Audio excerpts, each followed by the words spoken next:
श्री शिवाय नमस्तुभ्यम। जैसा कि हम सभी को पता है 2 अक्टूबर 2025 को है विजयादशमी, दशहरे का बहुत ही पावन सा त्यौहार। इस दिन आप लोगों को तो पता ही है माता रानी का विसर्जन किया जाता है, जवारे विसर्जन होते हैं और कहीं कहीं पर रावण के पुतले को जलाया जाता है। रावण को तो आप जानते ही होंगे, है ना। दशानन रावण, शक्तिशाली रावण, जिसने पराई स्त्री पर नज़र डाली थी। जो व्यक्ति पराई स्त्री, पराई धन पर नज़र डालता है, उसका यही हाल होता है जैसे रावण का हुआ था। तो अगर आप चाहते हैं कि आपका ऐसा हाल ना हो, तो आप कभी पराई स्त्री पर बुरी नज़र मत डालिएगा, है ना। आप जैसे अपने घर की स्त्रियों को मानते हैं, वैसे ही पराई स्त्रियों को भी देखें उसी नज़र से, और बुरी नज़र कभी भी नहीं डालें, ठीक है। अगर आप बुरी चीज़ें करते हैं तो आपके साथ ही बुरा होता है। तो हमारे द्वारा बताए गए उपाय ज़रूर करें, ताकि आप लोगों को कोई भी कष्ट, कोई भी संकट ना हो, है ना। तो करना क्या है, कैसे करना है, किस तरीके से करना है, माता रानी को खुश करना है आप लोगों को। तो आप लोगों को एक बहुत ही प्यारा सा, बहुत ही छोटा सा उपाय करना है। इस उपाय को करते ही आपके घर से सारी नेगेटिव एनर्जी, बुरी शक्तियाँ दूर होने वाली हैं। आप लोगों को बहुत ही प्यारा सा उपाय बताने वाले हैं। तो ये जो पहला उपाय है, लौंग से जुड़ा हुआ है ये उपाय। और जब भी आप लौंग के उपाय करते हैं, बहुत ही ज़्यादा चमत्कारी माने जाते हैं, बहुत ही ज़्यादा लाभकारी होते हैं। इन उपायों को अगर आप करते हैं, लौंग से जुड़े हुए उपाय, तो हमेशा सफल होते हैं और कभी भी विफल नहीं होते हैं लौंग के उपाय। तो आप लोगों को यहाँ पर लौंग से जुड़े हुए उपाय करना है। आप लोगों को तो पता ही है, लौंग स्वयं शिव और शक्ति का स्वरूप होता है, और लौंग के बिना माता रानी की पूजा अधूरी मानी जाती है। माता रानी को बहुत ही प्रिय होते हैं लौंग। तो लौंग से जुड़े हुए उपाय करना है। तो यहाँ पर आपको लेना है 11 लौंग। कितने? 11 लौंग लेनी है। जितने भी लौंग लेंगे साबुत होनी चाहिए, टूटी हुई खंडित नहीं होनी चाहिए। फूल वाली लौंग आप लोगों को लेनी है। और यहाँ पर कपूर लेना है, 5 से 6 आप लोग कपूर की टिकिया ले लीजिए। साथ में एक दिया या फिर बर्तन लेना है। इन चीज़ों को लेकर जाना है अपने घर के मंदिर में। साथ ही साथ आप लोगों को करना क्या है, एक दीपक माता रानी के सामने सबसे पहले प्रज्वलित करना है, और उस दिए को अपने सामने रखना है, बर्तन को जो आपने लिया है, और एक लौंग को उठाना है। ओम नमो दुर्गे नमः का मंत्र जाप करना है, और एक लौंग रख देनी है दीपक के अंदर। फिर इसी तरीके से दूसरा लौंग उठाना है, ओम नमो दुर्गे नमः का मंत्र जाप करना है और दीपक के अंदर रख देना है। इसी तरीके से तीसरी बार लौंग उठाना है, ओम नमो दुर्गे नमः का मंत्र जाप करना है और लौंग रख देना है। इसी तरीके से एक एक से सारी लौंगों को उठाना है और मंत्र बोलना है और दीपक के अंदर रख देना है। लौंगों को रखने के बाद जो आपने कपूर लिए हैं, कपूर को भी रखना है, और कपूर रखने के बाद 3 से 4 बूंदें देसी घी की डालनी है। इसके बाद देसी घी बहुत ही पवित्र माना जाता है ना। तो आप लोगों को देसी घी डालना है 3 से 4 बूंदें, और फिर इन सारी चीज़ों को जलाना है।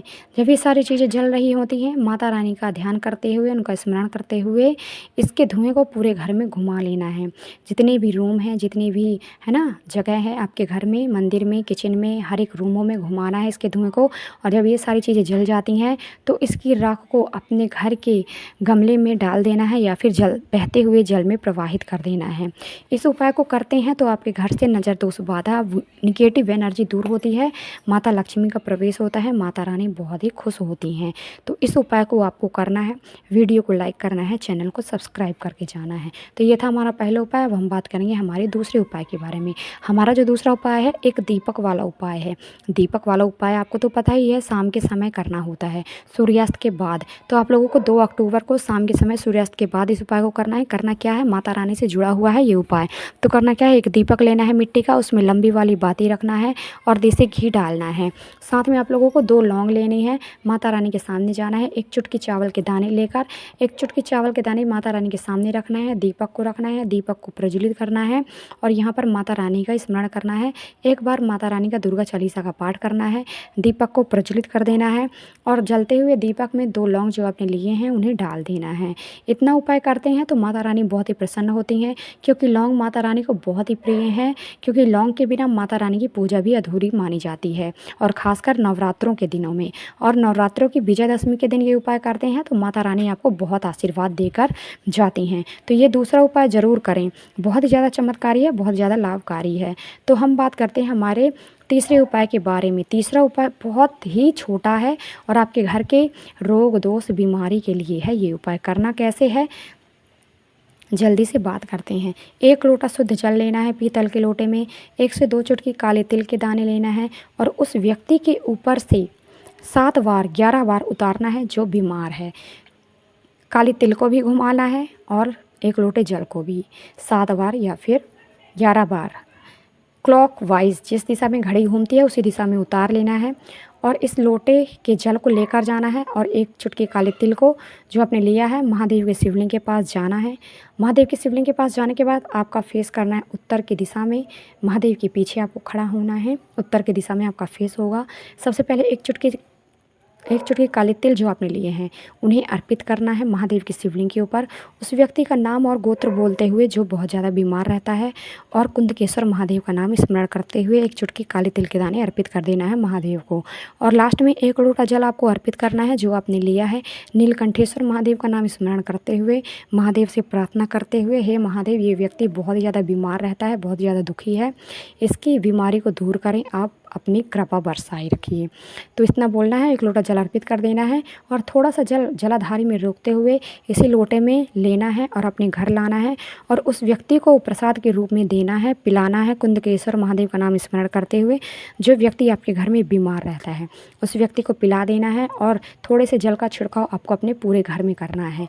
इस जल का छिड़काव करते हैं तो आपके घर से नेगेटिव एनर्जी भी दूर होती है, महादेव का आशीर्वाद भी मिलता है।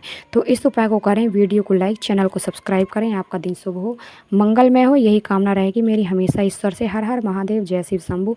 जय हो भोलेनाथ की, जय हो माँ लक्ष्मी की, जय हो माँ दुर्गा की, जगत जननी माँ जगदम्बा की जय हो।